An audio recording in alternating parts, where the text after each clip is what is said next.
إذاعة الجزائر الدولية صوتنا في العالم.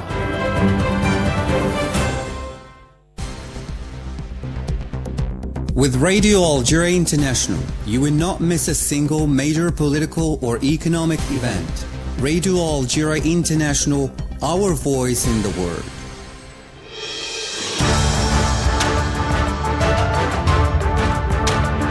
This is the English service of Radio Algeria International. It's time for the news. In today's top stories, the President of the Republic, Abdelmajid Tebboune, has received the Imam of the Kuntia Brotherhood of the Mali, Mahmoud Dicko.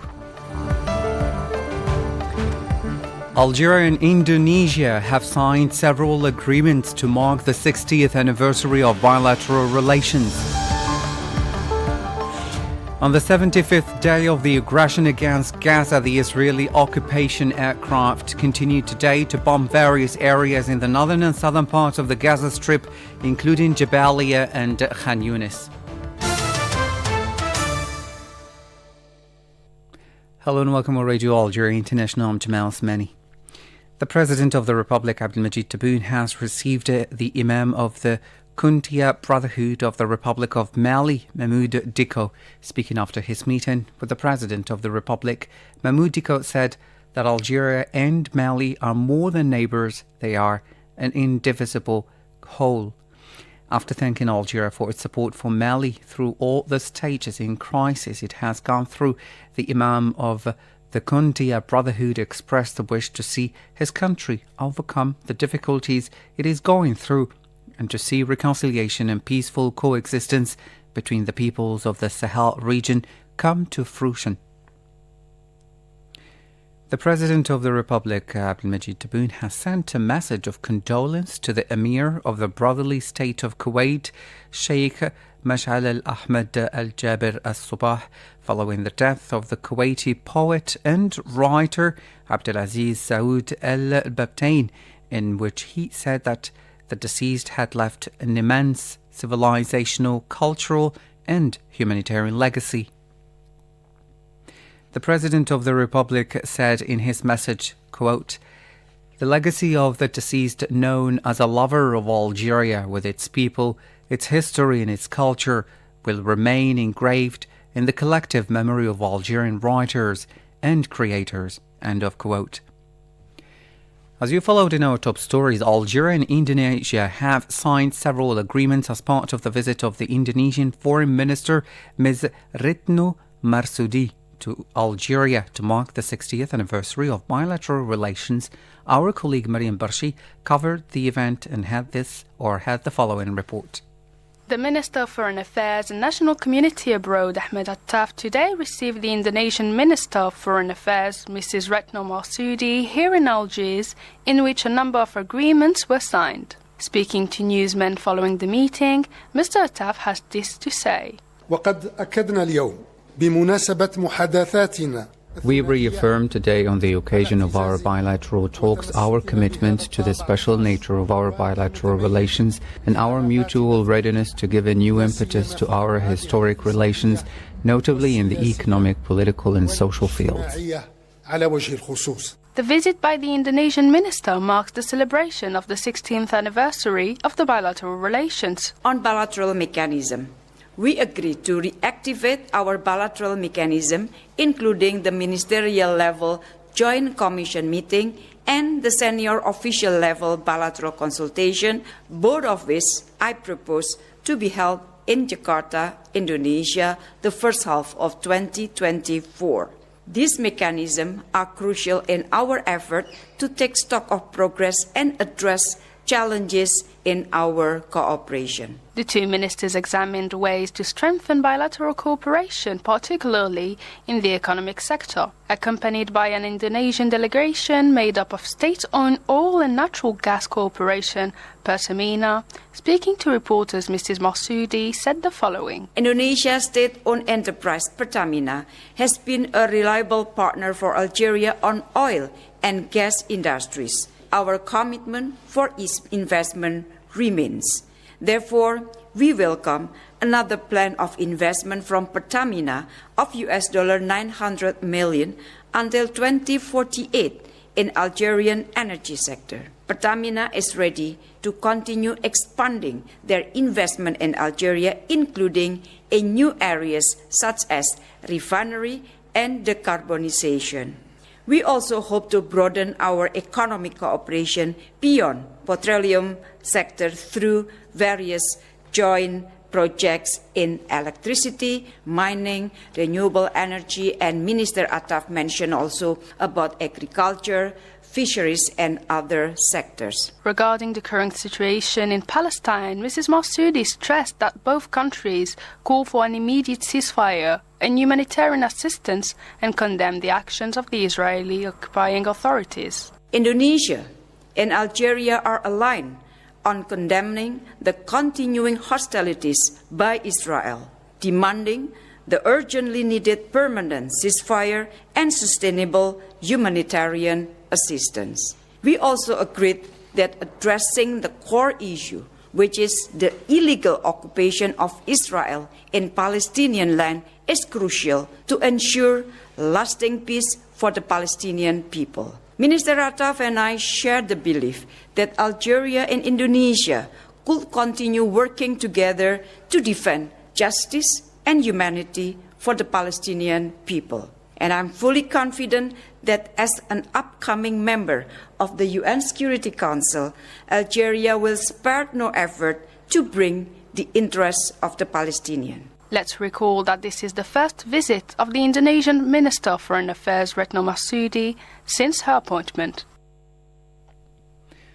On the 75th day of the aggression against Gaza, the Israeli occupation aircraft and artillery continue today to bomb various areas in the Gaza Strip, especially Jabalia and Khan Yunis in the north and south of the Strip. The number of slain Palestinians since the start of the savage Zionist aggression on the Gaza Strip on October 7th has risen to more than 19,650, in addition to about 52,600 wounded and thousands of missing people in an infinite toll. Saeed Bouazi reports.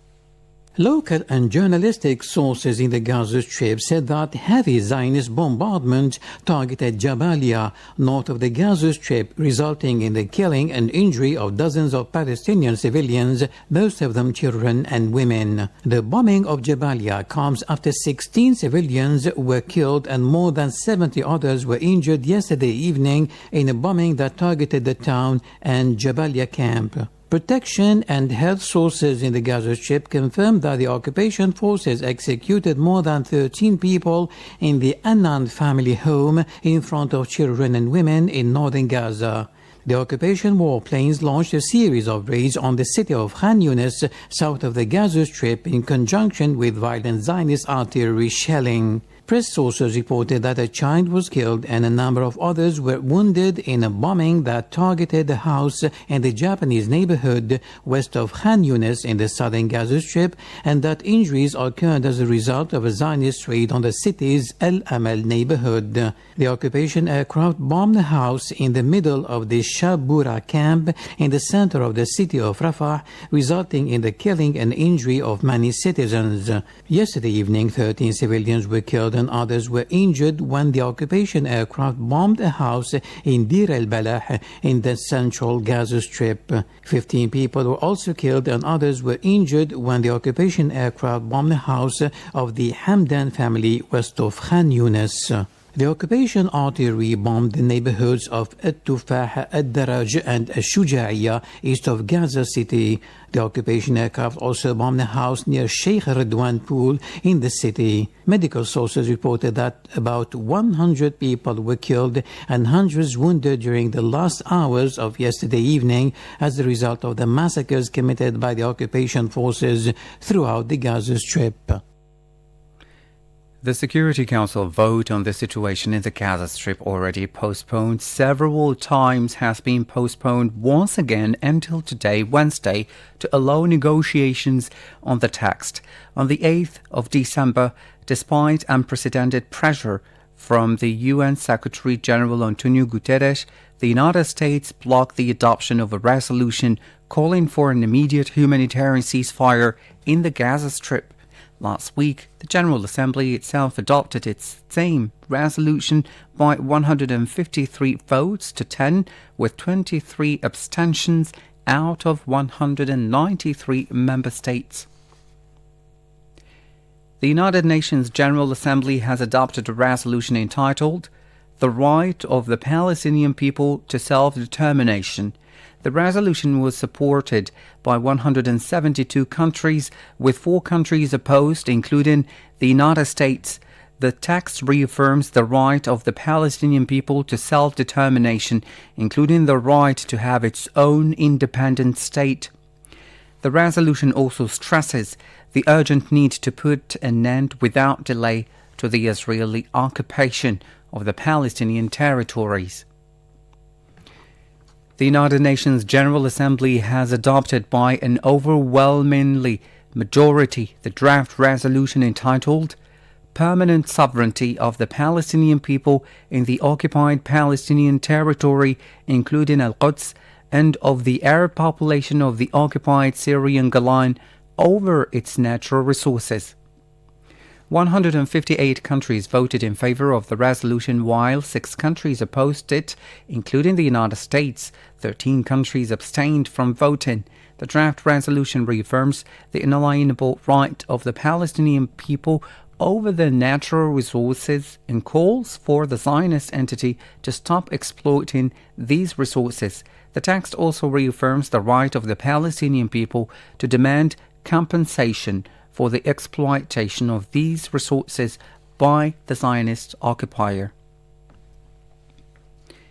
Now, in a briefing at the Security Council on the situation in the Middle East, the Special Coordinator for the Middle East Peace Process, Tor Wensland, told the Council members that 2023 ends as one of the deadliest in the history of this conflict.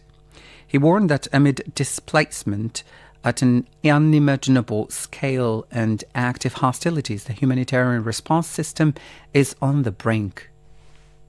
2023 ends as one of the deadliest in the history of this conflict, with the situation deteriorating on nearly all fronts. Mr. President, since the end of the written reporting period, hostilities have continued inside Gaza as Israeli forces advances further into Khan Yunis in the southern part of the Strip, and intensified operation in reported Hamas strongholds in the north, in Jabalia refugee camp and in Shushaiyeh neighborhood, as well as in Kamal Adwan hospital. Intensive Israeli airstrikes continue across the Strip. Over 1,000 more fatalities, overwhelmingly Palestinians, have taken place. The toll on civilians, including women and children, remains unbearable.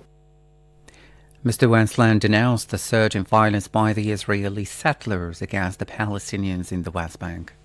In our focus on Gaza, let us not forget that our attention during the first 9 months of this year was on a West Bank in crisis, with mounting pressures for settlement activity, which I know more than doubled to reach a new annual record since 2017, settler violence, increased Palestinian armed attacks, Israeli security forces operation, a rapidly deteriorating fiscal and economic situation, and the Palestinian Authority struggling to face these challenges. Most of these trends have continued and intensified. That was the Special Coordinator for the Middle East Peace Process, Tor Wensland. Now, the NGO Médecins Sans Frontières has described the humanitarian situation in the occupied West Bank, particularly in the town of Jenin, as chaotic and unimaginable. Quoted by the Palestinian news agency WAFA, Luz Saverda, coordinator of Médecins Sans Frontières in Jenin, explained in a press release that violence against civilians has increased since October 7th, while attacks on hospitals have increased dramatically and become systematic. The same applies to basic infrastructure and public services, which are being demolished. She added that in recent weeks, Zionist forces have laid siege to many hospitals in Jenin, directly obstructing healthcare, underlining that the continued prevention of access to healthcare is endangering the lives of the citizens of the Jenin camp. The United Nations High Commissioner for Human Rights, Volker Turk, has expressed concern about the growing number of civilians in Gaza who are being increasingly pushed back towards the border of the Palestinian enclave with Egypt while the Zionist aggression continues. Mr. Turk said in a press release the call for a ceasefire on humanitarian and human rights grounds is becoming more urgent by the day and must be heard. Noting that nearly 2 million people have been displaced, many of them repeatedly multiple times, Volker Turk underlined that the Zionist occupation forces continue to issue evacuation orders in a confused and contradictory manner. The World Food Programme senior official in Palestine, Samer Abdel Jabber, said this week that the situation in Gaza is very dire, adding that the organization's teams were not successful in reaching north of Gaza since the humanitarian pause was ended earlier this month. The situation is very dire. It is catastrophic, the least we can say. We've seen people struggling to actually find food. We've seen people who are struggling to actually find the wood to light fire so that they can actually cook a meal. Definitely, if the situation continues like this, we know from our food security assessments that basically the situation is very bad. People are moving into negative coping strategies. They're skipping meals and they're basically eating whatever they've been able to find at the moment rather than eating what they should be eating. The representative and country director of WFP in Palestine also said, unfortunately, since the pause collapsed, the organisation staff has not been able to reach the north. Unfortunately, since the pause collapsed, WFP have not been able to reach the north. We're working with all stakeholders that can support us in coordinating a convoy to the north, but so far we have not been successful, and we're prioritizing our response in the south for the time being. The Egyptian side has been very generous in their support, but it created a bottleneck at the Rafah crossing because of the capacity on the Gazan side to receive the trucks. So opening another crossing will allow us to actually take things with scale and allow another routes to be functioning so that we bring in aid into Gaza to the scale that is required. That was the World Food Programme senior official in Palestine, Samer Abdel Jabber, speaking.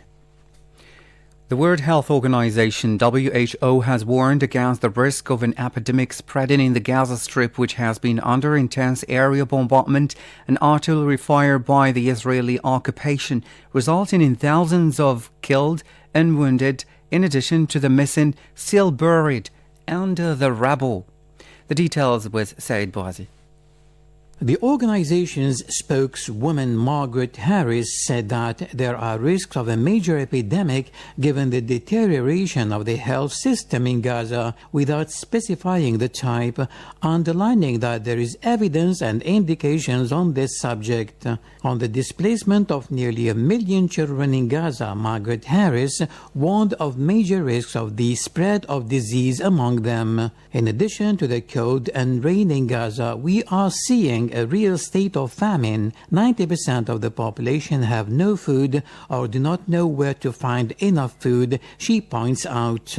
A number of health facilities in the Gaza Strip and in the refugee camps have been destroyed by the Zionist occupiers, who have been conducting since October 7th, the start of the Zionist aggression, a veritable policy of ethnic cleansing in the occupied Palestinian territories, according to the Wafa news agency. The El Ahli Arab Hospital, one of the last still in operation in the north of the Gaza Strip in Palestine, ceased operating after being stormed by Zionist forces, according to its director. The Zionist forces laid siege to this hospital in the city of Gaza, arresting several doctors, nurses and wounded, and destroyed part of the hospital's premises, said the hospital's director. The number of martyrs since the start of the Zionist aggression against the Gaza Strip on 7th October stands at nearly 19,650 martyrs, to which must be added more than 52,600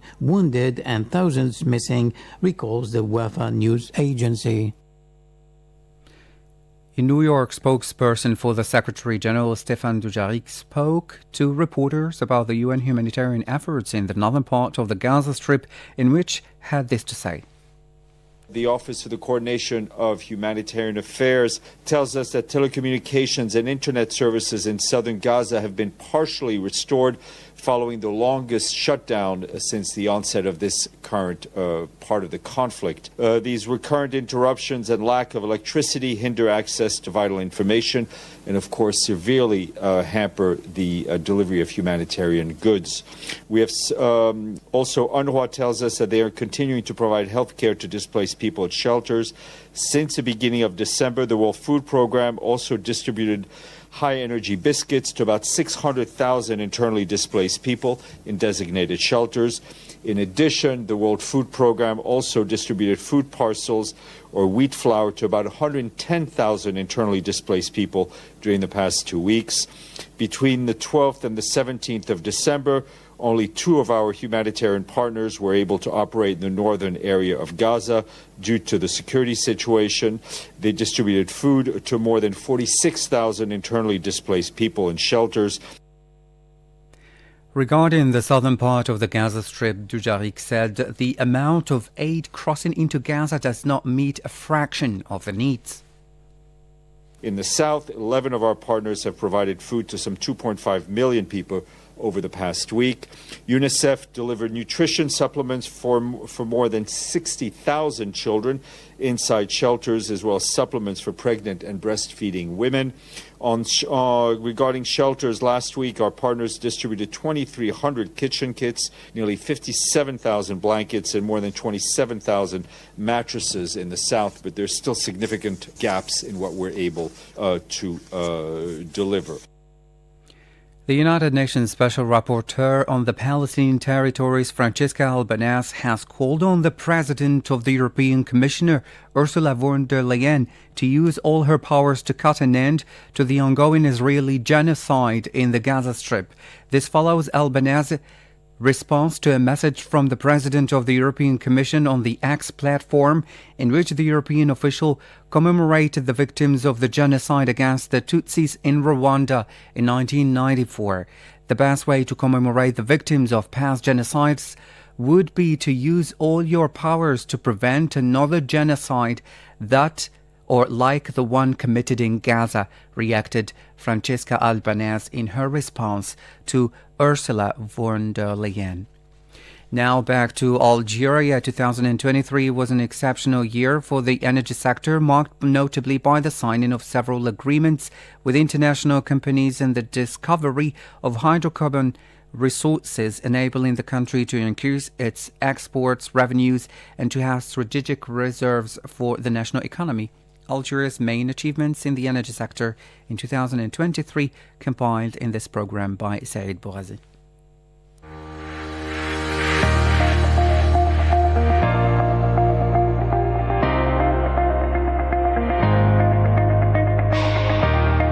The guidelines laid down by the President of the Republic, Abdelmajid Tebboune, at the last Council of Ministers meeting of 2022, namely working to increase gas production levels with a view to maintaining average national consumption on the one hand and strengthening exports on the other, in fulfillment of Algeria's commitment to its foreign partners, were achieved in 2023.